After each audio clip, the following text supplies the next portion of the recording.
All right, boys. All right, boys. Let's jump in. Now we're going to see why raw paleo and keto diets are stupid and keto diets. Okay. I mean, raw paleo, okay. Keto. Is keto stupid? What? Let's jump in. Let's see what's happening over here. All right. Of all the fad diets that have come and gone through the years, the raw of all the fad diets that have come and gone through the years, the raw and paleo diets might just be the stupidest.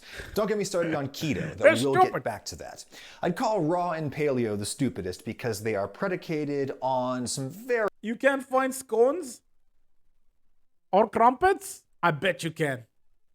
I bet you can find some. I bet somebody makes them. suspect notions of how our bodies work My sister sold this garbage. and how they evolve to work. What, raw paleo? She's been doing raw paleo, dude? Work that way. We'll start with the raw Yeah, nothing like mom's cooking. Yeah. diet. Certainly, you can live a long, healthy life eating all kinds of diets, and any diet that restricts refined carbohydrates and other processed foods will probably do some good for people like me living overfed lives. Okay. So whatever works for you works.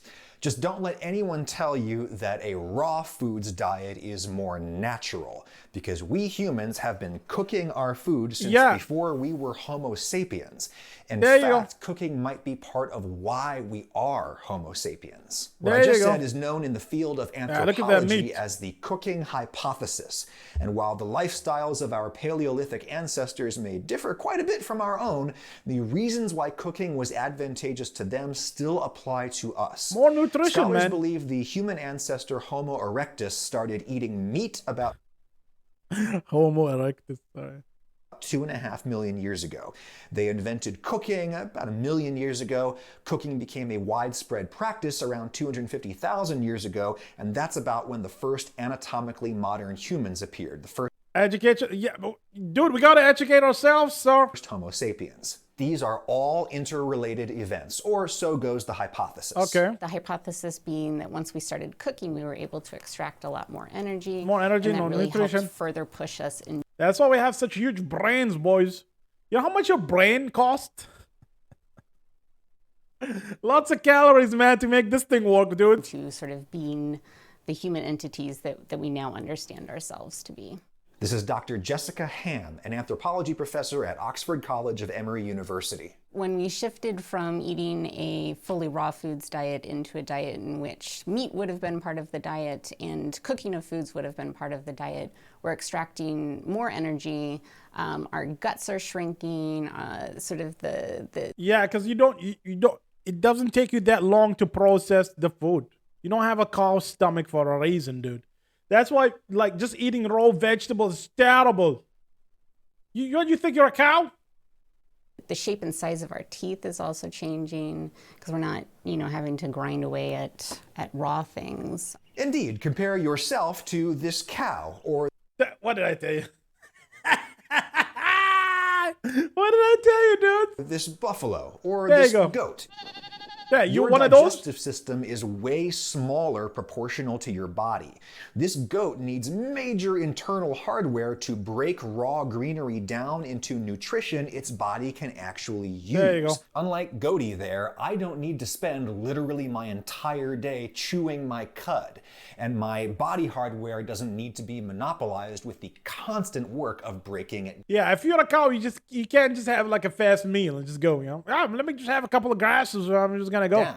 Cooking allows us to take more nutrient-dense foods and to pre-digest them outside our body. Yep. To break them down in the pot so that our bodies will have less work to do once we actually eat. As the hypothesis goes, this innovation was so powerful that it allowed our anatomy to evolve.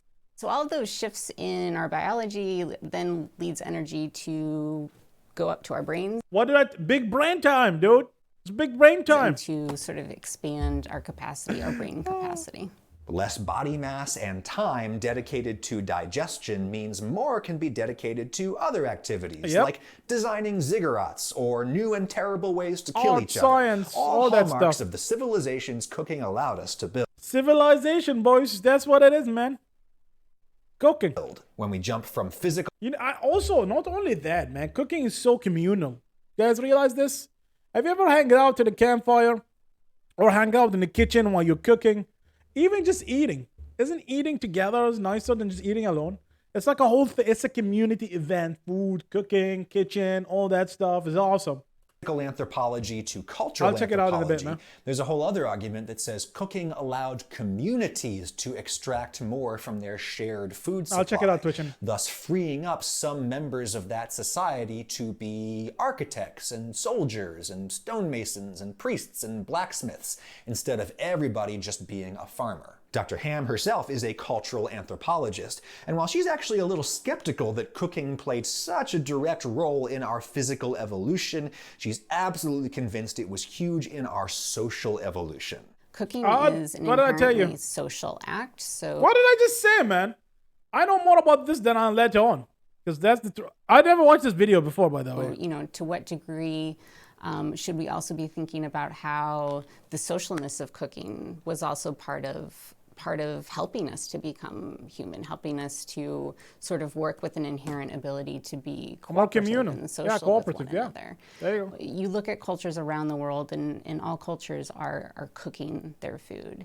And there are many food cultures, I would say perhaps contemporary North American food culture being one of them, where you see a combination of cooked and raw eating. In many cultures, raw foods are not a thing.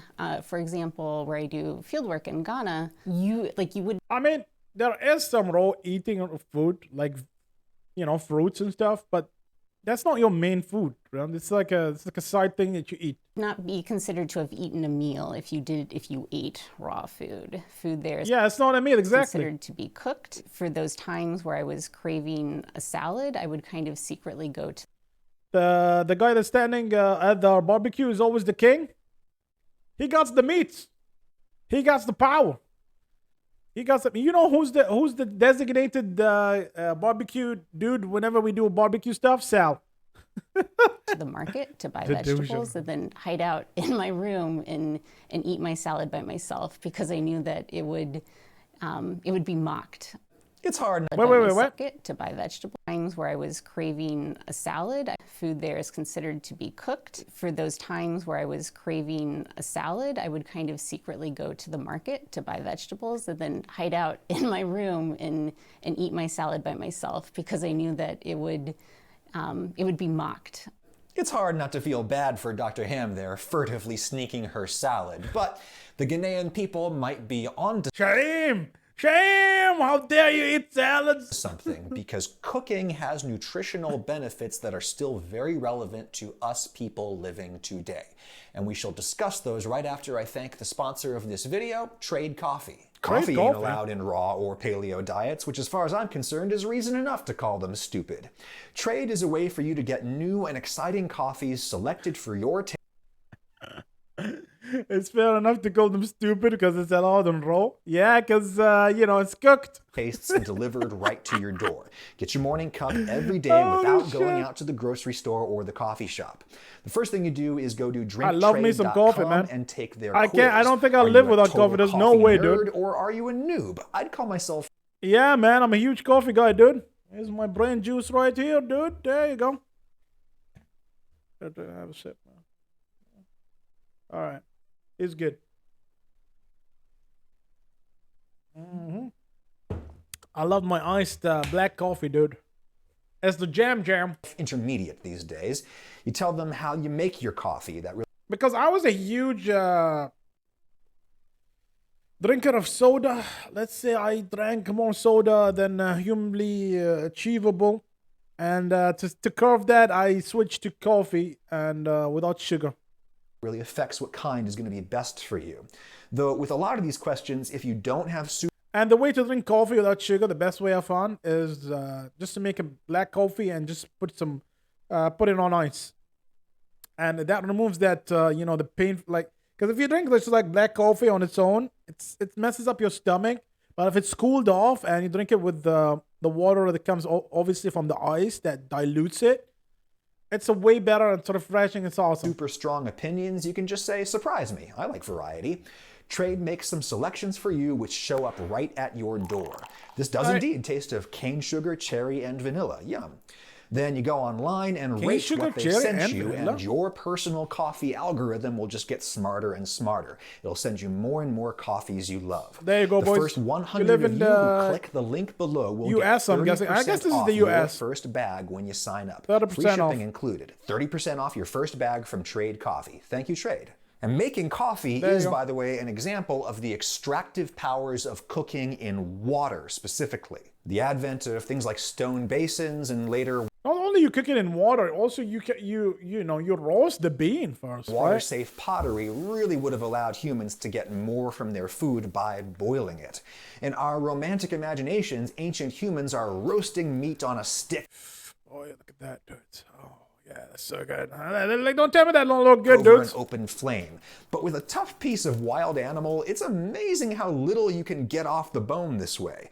But cook the same chunk in water for a few hours and everything literally falls off the bone.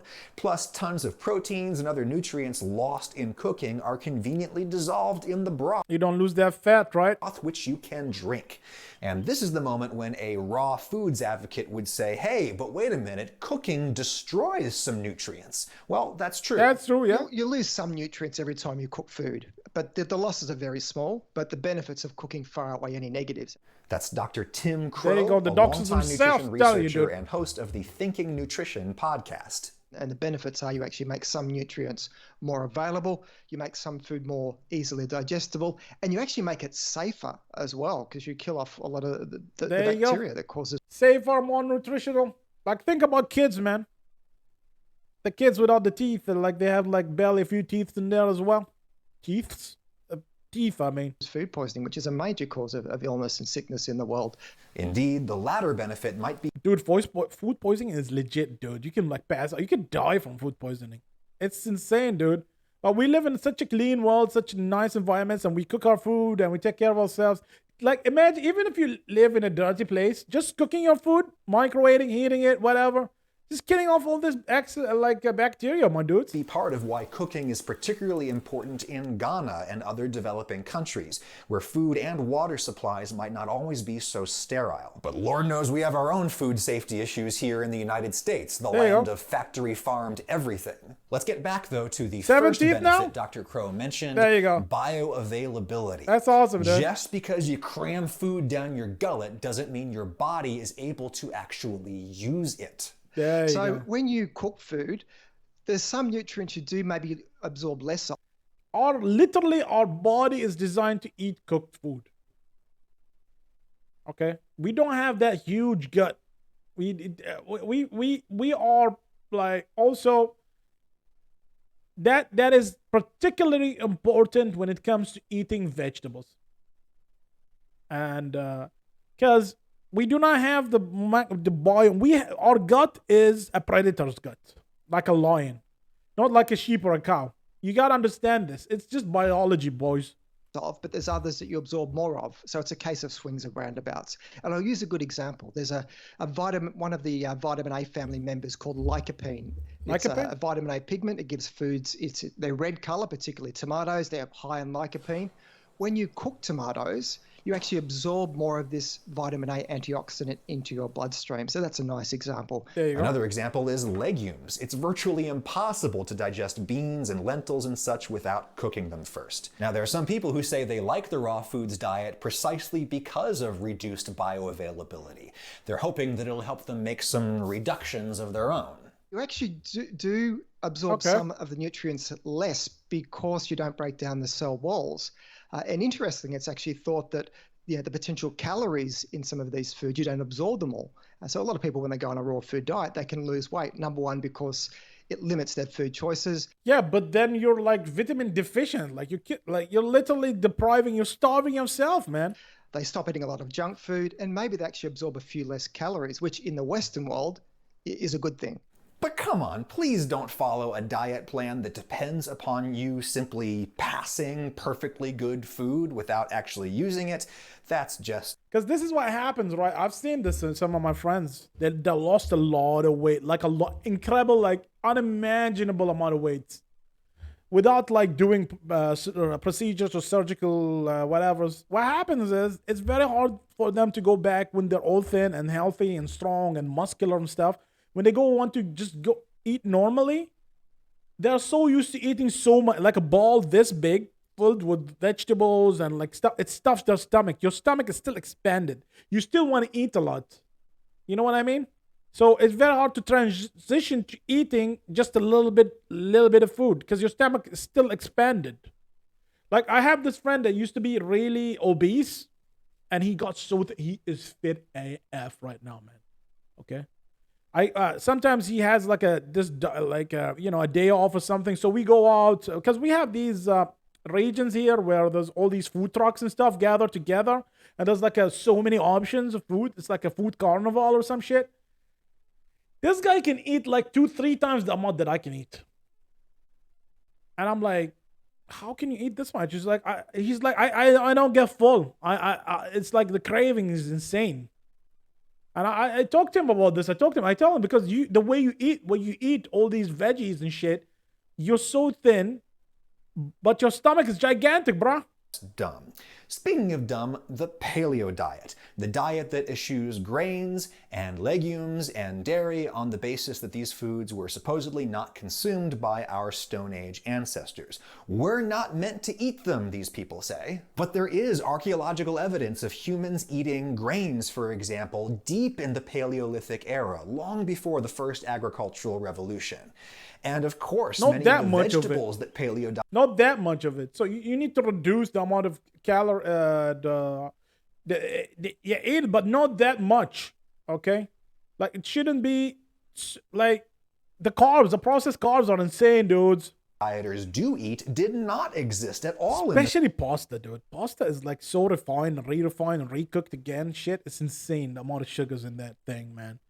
You're better off eating rice 100% of the time, man. Stone Age. They're modern creations. And it's the same thing. If you guys are worried about rice, it's pasta, but it's not, you know, it's not in a weird shape. It's still freaking carbs, man. Millennia of selective breeding by humans. But again, as Dr. Crow says, it's undeniable that people living in affluent societies are eating way too many calories. There you go. What did I say? From things like refined carbohydrates. So any diet that knocks those things out is likely going to do a lot of good for someone like me, which brings us finally to the fad diet du jour, the ketogenic diet, keto, another low-carb diet like Atkins and paleo that restricts starch and sugar. The modern ketogenic diet was invented in the early 20th century, not as a treatment for obesity, but as a preventive treatment for seizures. If you're a child and you have epilepsy, the ketogenic diet has been known for decades and decades and decades to help control. It's because, what is it? You restrict your food because this way you restrict the amount of things that you might have a rash or some bad effects when you put it in your body. Epileptic seizures in children. That's the end of the medical use of a ketogenic diet as far as having evidence for a benefit. Basically, if you replace nearly all of the carbohydrate calories in your diet with fat calories, you will force your body to produce these things called ketone bodies that your brain will eat in place of the blood sugar, glucose, that your brain would normally eat. And this, for science reasons, helps to prevent epileptic seizures. And people have now seized on keto as a fad diet to lose weight. The issue is very few people who think they're doing keto are actually eating the Dude, keto, because the thing with keto is it allows a lot of small carbs in it. It does. It allows a lot of small carbs. It's a reduction of carbs, basically. Extreme fat to carb ratio needed to put your body into ketosis. But it's terrible the way they get the fat.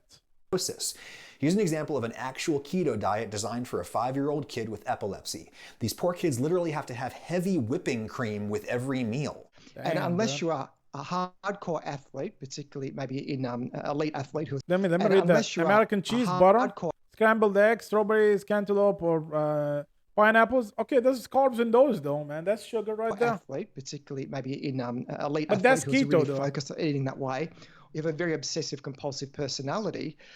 Few people stick to a true ketogenic diet for more than 3 to 6 months. They start introducing carbohydrates back into the diet. Yeah, Because let's true. face it, bread and pasta is pretty awesome. Good shit. So if keto works for you, by all means do it. But few people actually do keto as it's designed, and that's to get into ketosis, which is about That's why, you know what, 50 let's grams finish of this. I'll tell you carbohydrates my per day, and go-to that's not much diet, actually. carbohydrates. It's not keto at all. Dr. Crow is one It's of like the- 100 nutrition experts I've talked to at this point in my life who all say different shades of the same thing.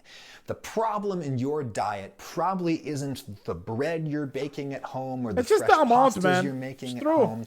It's the processed food. Yeah. It's the sugary junk you buy Also off the that- shelf, fast food burgers and fries. There you go. So any It's so good, though. Oh my god, it's so good. That shit is so good. It's freaking, it's drugs, man. That shit's crack, man. It's so addictive. Sugar is so addictive, man. And the burgers, man. Who doesn't want a cheeseburger? Come diet on. plan that knocks most of that shelf. Bulldogs love a fast food shiny car? What does bulldogs have to do with shiny cars, man? Did you guys see this shit? Up here.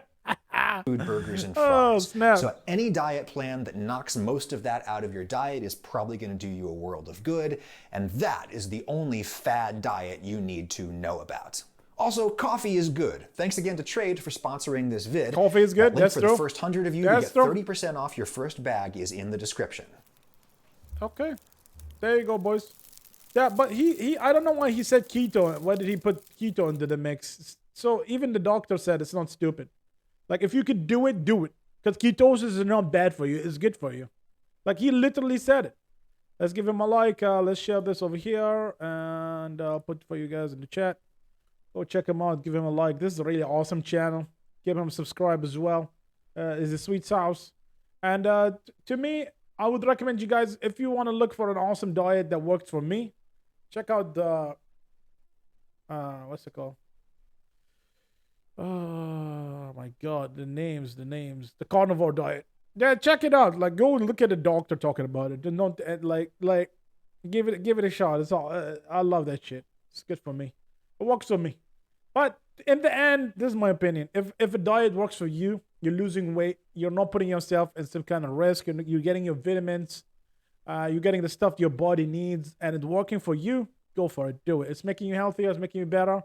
And make sure that is for the long run, not for the short run. Like raw paleo is, as he said, it'll make you thinner, make you feel good for a while. But then, if you delve deeper, you research, and I did a lot of researches over diets, it will mess you up after a while. You get all sorts of gases, you become gassy, you get all sorts of lesions, you get like problems in your skin, you have like loss of so many vitamins, a lot of problem happens to you. It's not good. It is not good at all.